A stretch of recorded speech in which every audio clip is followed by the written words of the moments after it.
The Maine Wildlife Park began in 1931 as a ring-necked pheasant farm. Hundreds of thousands of pheasants were distributed for hunting opportunities. It wasn't until the 1980s that the park evolved into a zoo-like atmosphere where over 30 species of injured and orphaned wildlife found a safe place to live. The park educates the public in an out-of-the-classroom, hands-on environment and creates a sanctuary for wildlife.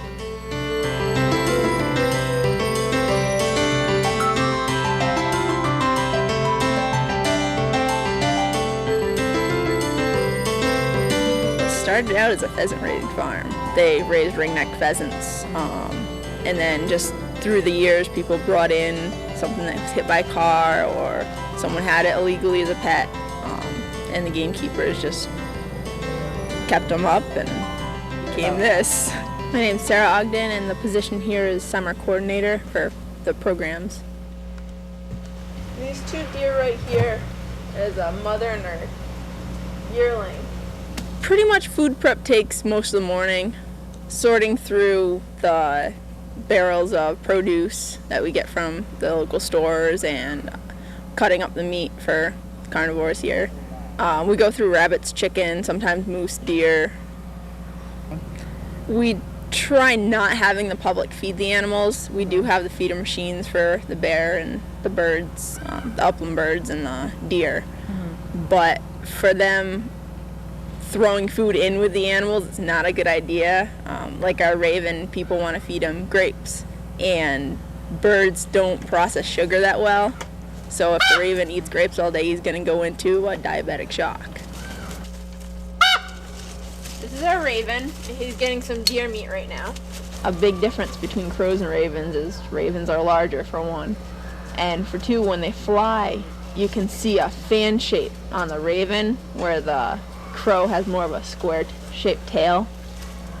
Volunteers that come in notice things happening. One of the volunteers doing the tour guiding came in with his daughter one day, saw people feeding the bears carrots after their children said, "Oh, there's a sign, don't feed the animals." The parent didn't listen and proceeded to throw food in there. But we feed these animals, daily, and they get enough nutrients, they don't need anything else. You try to reprimand them, say, please don't do that. If we see you doing it again, we're going to have to ask you to leave. For most of the schools around here, it's their field trip alma mater. They come here every year. Personally, with the programs, if I'm doing an education program with little kids or adults, doing a tour, walking around the park saying, this mountain lion was a pet situation before she came here. Don't do that. And explaining why, pets aren't wildlife. Dogs have been domesticated 1,000 years. These guys haven't. All right, how many of you guys have just picked up a feather in the woods? Walking around, pick up a blue jay feather, cardinal feather, whatever. How many of you guys have found a nest, picked it up, used it to decorate something, looks kind of cute? Both are completely against the law. Lisa Kane, natural science educator for the Department of Inland Fisheries and Wildlife, has developed educational programs and workshops for the past 14 years and hosted over 90,000 visitors last year in the park. Back in the 1800s, just the way you guys collect baseball cards today, everybody collected bird species. What do you suppose was happening to bird populations? Were they going up or were they going down? Down. They were going down. So in 1900, a bunch of naturalists and bird people, Audubon people, decided that they had to put a stop to this, and they initiated a law called the International Migratory Bird Treaty that said that the possession of any songbird, their nest, or their eggs, or their feathers or parts was completely illegal against the law. Most of the time people bring their animals here, well, not their animals, but animals they find, whether it's from the fawns that come in for reasons that don't matter.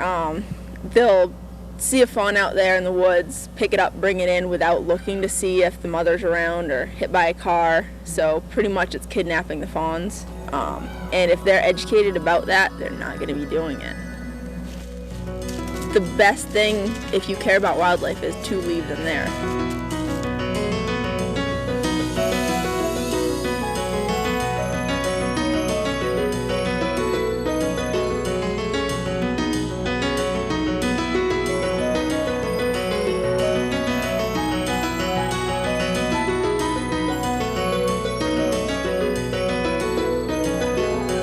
can learn so much from books, but you can't know it until you see it.